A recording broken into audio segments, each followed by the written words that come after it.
Hi guys, welcome to the Kannada cyber YouTube channel. ಈ ವಿಡಿಯೋದಲ್ಲಿ ನಾವು ಒಂದು ಸ್ವಲ್ಪ ಇಂಪಾರ್ಟೆಂಟ್ ಟಾಪಿಕ್ ಬಗ್ಗೆ ಕಲಿಯೋಣ. ಸೊ ಅದೇ ಪೋರ್ಟ್. ಸೊ ಈ ಪೋರ್ಟ್ ಎಲ್ಲಿ ಯೂಸ್ ಆಗುತ್ತೆ ಅಂತ ನಿಮಗೆ ಈ ವಿಡಿಯೋದಲ್ಲೇ ನಿಮಗೆ ಗೊತ್ತಾಗ್ಬಿಡುತ್ತೆ. So one of the most important and basic level concept ಅಂತ ಹೇಳ್ತೀನಿ ಇದನ್ನು. ಯಾಕೆ ಅಂತಂದರೆ ನೀವು ಯಾವುದೇ ಕಂಪ್ಯೂಟರ್ ತಗೊಳ್ಳಿ, ಯಾವುದೇ ಡಿವೈಸಸ್ ತಗೊಳ್ಳಿ. ಕಂಪ್ಯೂಟರ್ ಅಂತಂದರೆ ಅದರಲ್ಲಿ ಎಲ್ಲ ಬಂತು.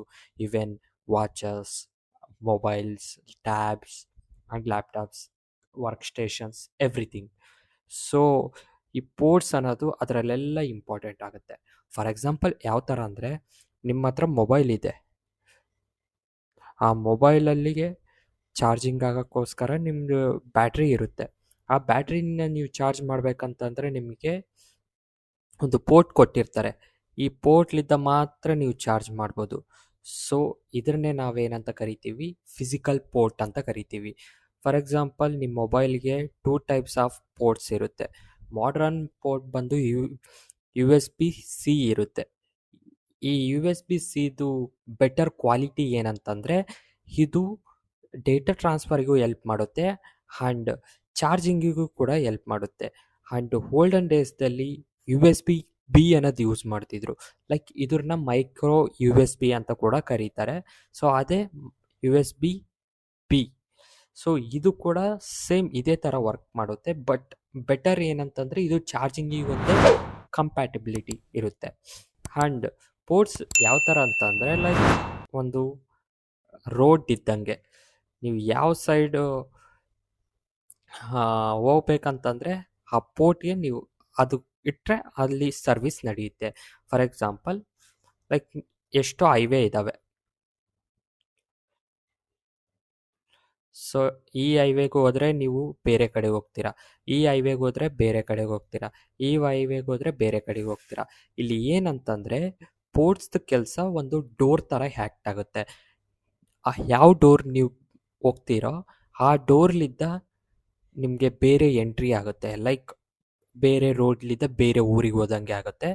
ಸೊ ಅದು ಈ ಪೋರ್ಟ್ನ ಕೆಲಸ. ಫಾರ್ ಎಕ್ಸಾಂಪಲ್, ಈ ಪೋರ್ಟ್ನಲ್ಲಿ ನಿಮಗೆ 2 ಟೈಪ್ಸ್ ಆಫ್ ಪೋರ್ಟ್ಸ್ ಅಂತ ಬರುತ್ತೆ.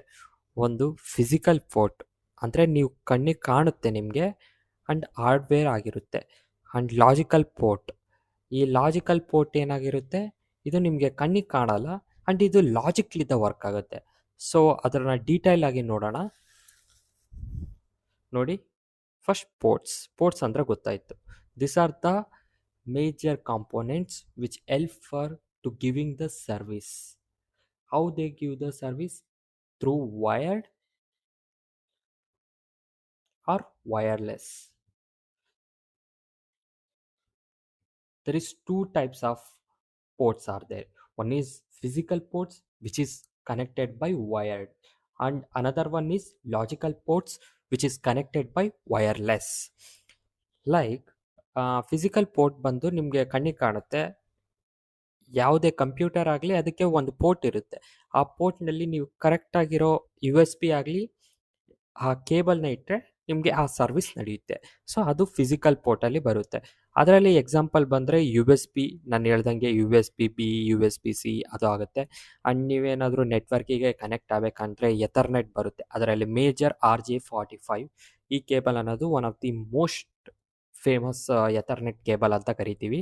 ಆ್ಯಂಡ್ HDMI, ನೀವೇ ನಿಮ್ಮ ಕಂಪ್ಯೂಟರ್ನಲ್ಲಿರೋ ಪ್ರಾಜೆಕ್ಟ್ ಆಗಲಿ, ಪ್ರೆಸೆಂಟೇಷನ್ ಆಗಲಿ, ನೀವು ಎಕ್ಸ್ಪ್ಲೇನ್ ಮಾಡಬೇಕಂದ್ರೆ ಬೇರೆಯವರಿಗಾಗಲಿ ಗ್ರೂಪಿಗಾಗಲಿ ಎಕ್ಸ್ಪ್ಲೇನ್ ಮಾಡಬೇಕಂದ್ರೆ ಪ್ರೊಜೆಕ್ಟರ್ನ ಯೂಸ್ ಮಾಡಬೇಕಾಗುತ್ತೆ. ಅಂಥ ಟೈಮ್ನಲ್ಲಿ ನಿಮ್ಮ ಲ್ಯಾಪ್ಟಾಪಿಗೆ ಈ ಪ್ರೊಜೆಕ್ಟರಿಗೆ ಕನೆಕ್ಟ್ ಮಾಡಬೇಕಂದ್ರೆ ಈ ಕೇಬಲ್ ಬೇಕು. HDMI ಅಂದರೆ high definition multimedia interface cable ಅಂತ. ಸೊ ಆ್ಯಂಡ್ USB-C ಅದೇ ಹೇಳ್ದಂಗೆ. ಸೊ ಅದೇ ರೀತಿ ಲಾಜಿಕಲ್ ಪೋರ್ಟ್ ಅಂತ ಬಂದರೆ ಇದು ವೈರ್ಲೆಸ್ ಆ್ಯಂಡ್ ಇನ್ವಿಸಿಬಲ್ ಪೋರ್ಟ್ ಆಗಿರುತ್ತೆ. ಇದು ಯಾವ ಥರ ವರ್ಕ್ ಆಗುತ್ತೆ ಅಂತಂದರೆ, ಇದು totally internet based logical ports ಅಂತ ಕರಿಬೋದು. ಯಾಕೆ ಅಂತಂದರೆ, ಫಾರ್ ಎಕ್ಸಾಂಪಲ್, ನಿಮಗೆ ಯಾವುದೇ ಸರ್ವಿಸ್ ಬೇಕಂದ್ರೂ ಇಂಟರ್ನೆಟ್ಟಲ್ಲಿ ಅದಕ್ಕೆ ಪೋರ್ಟ್ ಇರುತ್ತೆ, ಪೋರ್ಟ್ ನಂಬರ್ಸ್ ಅಂತ ಇರುತ್ತೆ. ಡೋರ್ ನಂಬರ್ ಇದ್ದಂಗೆ. ನೀವು ಈ ಡೋರ್ ನಂಬರ್ನಿಂದ ಡೋರ್ ಎಂಟರ್ ಆದರೆ, ಅಂದರೆ ರೂಮಿಗೆ ಎಂಟರ್ ಆದರೆ ನಿಮಗೆ ಈ ಸರ್ವಿಸ್ ಸಿಗುತ್ತೆ. ಅದೇ ಥರ ಯಾವ ಥರ ಅಂತಂದರೆ ಲೈಕ್ FTP ಏನು ಮಾಡುತ್ತೆ ಅಂತಂದರೆ ಇದ್ರದ್ದು ಪೋರ್ಟ್ ನಂಬರ್ ಬಂದು 20 to 21 ಎರಡೂ ಇರುತ್ತೆ.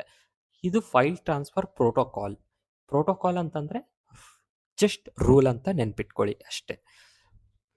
ಈ ಪ್ರೋಟೋಕಾಲ್ನಿಂದ ನಾವೇನು ಕಲಿಬೋದು ಅಂತಂದರೆ, ನೀವು ಯಾವುದೇ ಫೈಲ್ ಟ್ರಾನ್ಸ್ಫರ್ ಮಾಡೋದಾಗಲಿ ಆಗ ಆ ಫೈಲ್ ಟ್ರಾನ್ಸ್ಫರ್ ಆಗೋ ಒಂದು ಸರ್ವಿಸ್ ಪ್ರೊವೈಡ್ ಮಾಡೋದೇ ಈ FTP.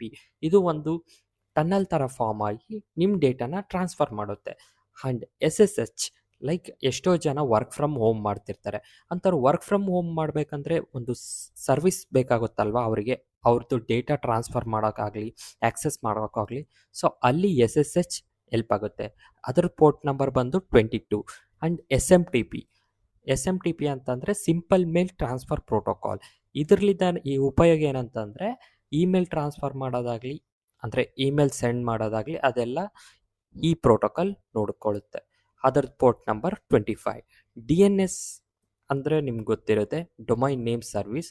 ಸೊ ಇದೇನು ಮಾಡುತ್ತೆ ಅಂತಂದರೆ ಲೈಕ್ IP ಅಡ್ರೆಸ್ ಇರುತ್ತಲ್ಲ ಅದನ್ನು ಡೊಮೈನ್ ನೇಮ್ ಆಗಿ ಕನ್ವರ್ಟ್ ಮಾಡುತ್ತೆ. ಸಿಂಪಲ್ ಎಕ್ಸಾಂಪಲ್ ಏನಂತಂದರೆ ಗೂಗಲ್ದು ಬಂದು 8.8.8.8. ಸೊ ಯಾರೇ ಕಸ್ಟಮರ್ಸ್ ಆಗಲಿ ಗೂಗಲಲ್ಲಿ ಸರ್ಚ್ ಮಾಡಬೇಕಂದ್ರೆ, ಗೂಗಲ್ ಬಗ್ಗೆ ಏನಾದರೂ ತಿಳ್ಕೊಬೇಕಂದ್ರೆ ಅವರು ಈ ನಂಬರ್ನ ಹೊಡೆಯಲ್ಲ. ಸೊ ಅದ್ರ ಬದಲು ಅವ್ರೇನು ಮಾಡ್ತಾರೆ, ಡೈರೆಕ್ಟ್ ಗೂಗಲ್ ಅಂತ ಸರ್ಚ್ ಮಾಡ್ತಾರೆ. ಸೊ ಇದರಲ್ಲಿದ್ದ ಏನಾಯಿತು, ಸೇಮ್ ಇದು ಸರ್ಚ್ ಮಾಡಿದಾಗ ಯಾವ ಸೈಟ್ ಬರ್ತಿತ್ತಲ್ವ ಅದೇ ಸೈಟ್ ಇದಕ್ಕೆ ಬರುತ್ತೆ.